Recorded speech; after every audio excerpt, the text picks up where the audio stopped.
Hello friends, very good morning. अभी हम बहुत सारे लेक्चर्स यूट्यूब पे डाल चुके हैं जो कि जेआईबी सीआईबी में लोगों को हेल्प कर रहे होंगे। तो फाइनली अभी हम एक और टॉपिक लेके आए हैं जिसका नाम है केवाईसी। तो फ्रेंड्स पढ़ेंगे केवाईसी बेसिकली होता क्या है आपका, केवाईसी से आपको क्या फ़ायदा होगा, क्या नुकसान होगा। हाँ फ्रेंड्स, देख रहे होंगे केवाईसी, इधर नाम भी आ रहा होगा एक संस्था का। तो फ्रेंड्स ये अगर इनकी वेबसाइट पे आप सर्च करोगे तो ये सारे नोट्स आपको केवाईसी से रिलेटेड मिल जाएंगे। तो देख सकते हैं आप, पीडीएफ नोट्स हैं ये। तो आप इनको भी सहारा ले सकते हैं थोड़ा अपना पढ़ाई करने के लिए। लेकिन ये बहुत सारा थोड़ा सा लैंग्वेज टफ में लिखा हुआ है तो आपके एकदम आसानी से समझ में आएगा नहीं। तो हमने क्या करा, उसको शॉर्ट बना के जो चीज़ें हमारे काम की हैं वो इसमें अंडरलाइन करके और आपको जो है पीडीएफ दे दिया है। तो फ्रेंड्स देखिए क्या है कि बेसिकली केवाईसी और एएमएल ये क्या चीज़ें हैं। एएमएल होता है एंटी मनी लॉन्ड्रिंग। इससे क्या फ़ायदा होता है कि अ, कोई अपना इलीगल क्रिमिनल वाला पैसा, ये देखो यहाँ पे लिख दिया है इन्होंने, क्रिमिनल वाला पैसे को लॉन्डर करके और लीगल नहीं बना सकता है। ठीक है, तो उसके लिए क्या करा है कि केवाईसी की पॉलिसी में 4 चीज़ें ये लेके आए हैं। ये फ्रेंड्स कई बार क्वेश्चन आता है तो आप काइंडली इसको टिक कर लें। ये देखो, customer acceptance policy, customer identification procedure, monitoring of transaction, on going due diligence and risk management.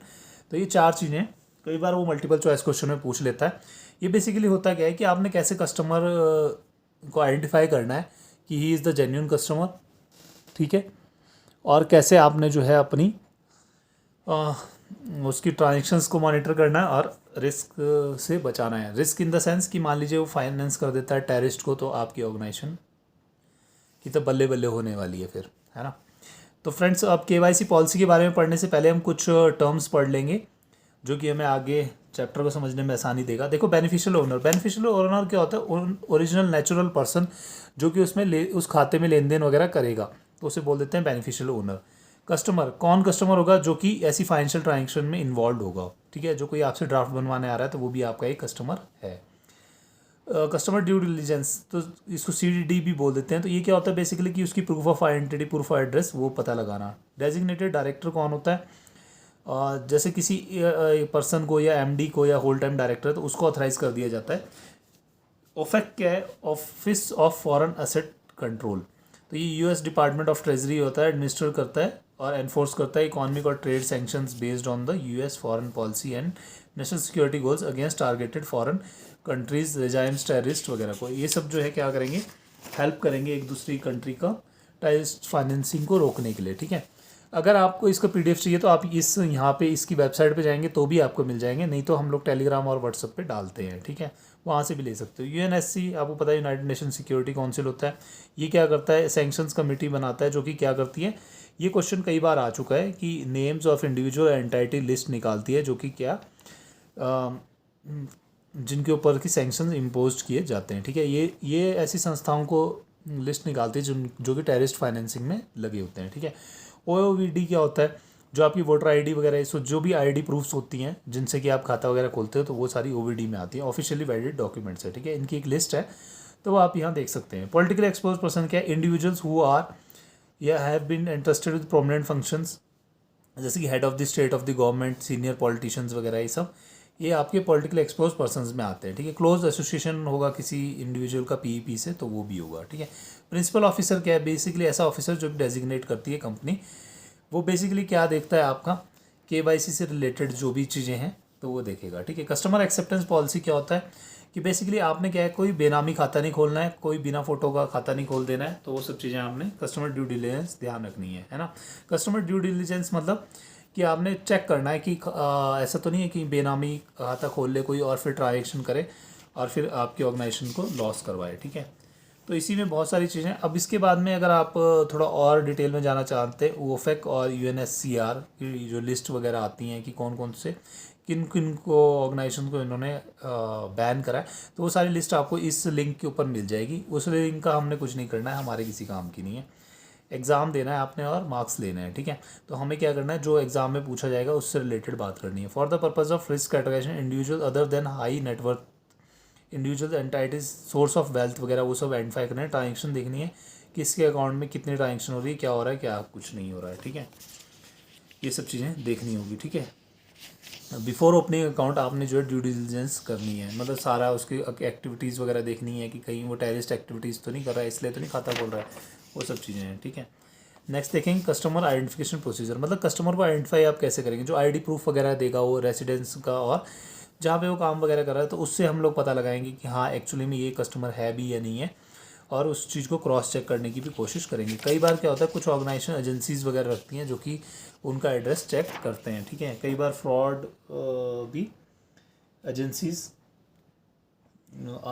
आ जाती हैं, है ना। तो नेक्स्ट देखेंगे monitoring of transaction on going due diligence. देखो मॉनिटरिंग आपने कैसे करनी है कि जो वो ट्रांजेक्शन कर रहा है तो वो जेन्यून है या नहीं है, वो सब चीज़ें देखनी है, ठीक है। कंपनी की ट्रांजेक्शन है वो कितनी प्रिस्क्राइब लिमिट है, थ्रेशोल्ड से अगर ज़्यादा जा रही है तो भी आपने देखना है। कई ऐसे सॉफ्टवेयर्स होते हैं वो भी इस चीज़ में हेल्प कर देते हैं, ठीक है। एक ही कई बार फुल फॉर्म आ जाती है, UCIC का फुल फॉर्म पूछा हुआ है, तो unique customer identification code. RBI ने क्या बोला है कि हर एक कस्टमर को एक ही कोड देना है, सो दैट इस कोड से वो कहीं पे भी जो है अपनी अलग मतलब कहीं पे भी उसको आइडेंटिफाई कर सकते हैं। जैसे कि अब CKYC का आ गया है RBI ने, तो क्या CKYC की मदद से आप कहीं भी किसी भी कस्टमर के डॉक्यूमेंट्स ID प्रूफ वगैरह निकाल सकते हैं, ठीक है। नेक्स्ट है रिस्क मैनेजमेंट। रिस्क मैनेजमेंट क्या करेंगे, जब आपको पता लग जाए कि ये टेररिस्ट एक्टिविटी वगैरह कर रहा है, तो फिर इस तरह के खातों को खोलने के लिए बहुत ड्यू डिलिजेंस करनी चाहिए, ठीक है। PEP के केस में भी थोड़ा सा ड्यू डिलिजेंस रखनी चाहिए। प्रोसीजर क्या है, ये सारे प्रोसीजर के बारे में बता रहा था कि एडवाई और कैसे कैसे आपने जो है एम्प्लॉय मतलब किसी क्लाइंट का मतलब देखना है कि क्या ट्रांजेक्शन कर रहा है, कैसे वो कर रहा है, और रिपोर्टिंग ऑफ सस्पिशियस ट्रांजेक्शन, ये सबसे ज़्यादा ज़रूरी है। STR, अगर आपको लग रहा है कोई ट्रांजेक्शन सस्पिशियस है तो आपने STR में बताना है। Customer education, implementation of KYC procedures requires the company to demand certain information from customers which may be of personal nature, ये सो, ठीक है। तो आपने जो है कस्टमर को एजुकेट भी करना है, फ्रंट डेस्क स्टाफ को भी एजुकेट करना है कि आपने जो है किसी कस्टमर का अगर डाउटफुल हो रहा है तो आगे उसको रिपोर्ट कैसे करना है। Introduction of new technology, new technology in the sense ऐसे सॉफ्टवेयर्स वगैरह आ गए जो कि उनके ट्रांजेक्शन्स को मॉनिटर करते हैं, और अगर कोई इस तरह के लगता है कि ये टेररिस्ट फाइनेंसिंग वगैरह हो रही है तो वो पहले ही जज करने की कोशिश करता है। Review of KYC for the existing account, मतलब खाता खोल दिया आपने, उसके थोड़े टाइम बाद क्या करना है, आपने उनकी KYC लेनी है, सो दैट, और पता लगाना है कि अब वो वहाँ कहाँ रह रहे हैं, क्या काम कर रहे हैं, सो दैट क्या हो कि कोई टेररिस्ट फाइनेंसिंग ना हो। जहाँ पे KYC लेने के लिए अनेबल है तो वहाँ पे कुछ मेजर्स लेने चाहिए। मेजर्स इन द सेंस लेता है कि एक एजेंसी हायर कर लेता है और वो जो है उनकी KYC को वेरीफाई करता है, ठीक है।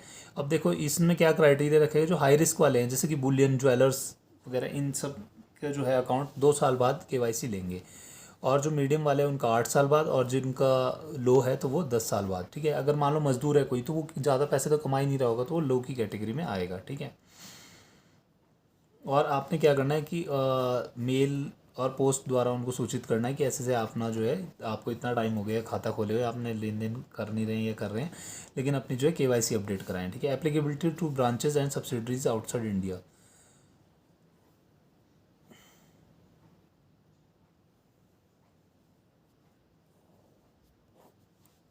अपॉइंटमेंट ऑफ प्रिंसिपल ऑफिसर, कोई भी कंपनी है वो एक सीनियर मैनेजमेंट ऑफिसर को जो डेजिग्नेट करती है प्रिंसिपल ऑफिसर। इनका काम क्या होता है, ये हेड ऑफिस में बैठेंगे और जो भी ट्रांजेक्शन्स वगैरह हैं और उसकी इन्फॉर्मेशन वगैरह वो शेयर करेंगे अदर बॉडीज़ के साथ में, ठीक है। रिकॉर्ड मैनेजमेंट, मतलब आपने क्या करना है, सारे जो भी आपके ट्रांजेक्शन और KYC वगैरह हैं वो सब 5 साल तक तो रखनी ही रखनी है, from the date of transaction, मतलब आज अगर लेन देन हुआ तो 5 साल तक वो संभाल के रखनी है, ठीक है।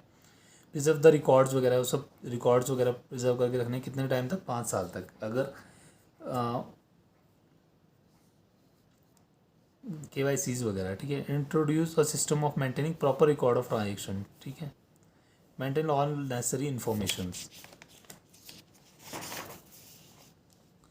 Evolve proper maintenance and preservation of account information retrieval वगैरह, मतलब होता है क्या बोलता है, हम अपना जो है डाटाबेस में वो सारा उसकी KYC वगैरह वो सब स्टोर करके रख लेते हैं, और बाद में फर्दर काम भी आ सकते हैं। जैसे अगर मान लो अगर कहीं हमने इन्फॉर्मेशन देनी है तो एक ये लिंक है, CKYC होने के बाद में एक 14 डिजिट नंबर अलॉट हो जाता है, उससे क्या है कि आप कहीं पे भी KYC निकाल सकते हैं। तो ये इसका लिंक है, इससे आप किसी भी कस्टमर का KYC डॉक्यूमेंट्स वगैरह निकाल सकते हैं, ठीक है।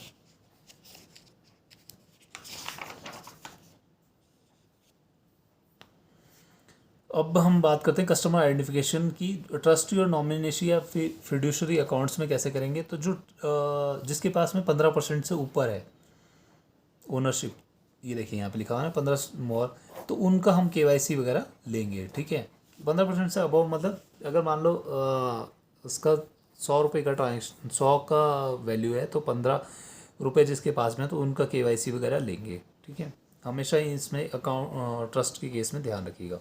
अकाउंट ऑफ कंपनीज और फर्म्स में हमेशा विजिलेंट रहना है, और आपने जो है बेनिफिशियल ओनर का ओनरशिप किसकी है ये चीज़ ध्यान रखनी है। ठीक है, उनका KYC वगैरह लेना होगा। Clients account open by professional intermediaries, उनमें भी आपने जो है इसका KYC वगैरह जो कस्टमर है उसका लेना है प्रॉपर। अकाउंट्स ऑफ PEP में भी इंफॉर्मेशन लेनी है, सोर्स रिलेटिव्स वगैरह, और पता लगाना है कि जेन्युइन पर्सन कौन है और कोई फ्रॉडलेंट ट्रांजेक्शन तो नहीं कर रहे हैं।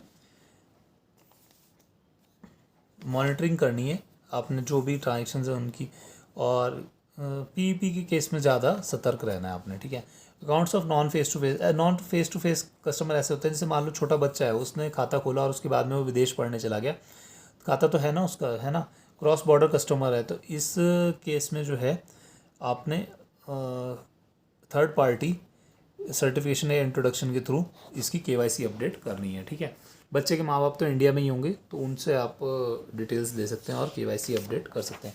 फ्रेंड्स, ये छोटा सा टॉपिक था हमारा KYC के ऊपर। होप आपको पसंद आया होगा। Thank you, have a nice day.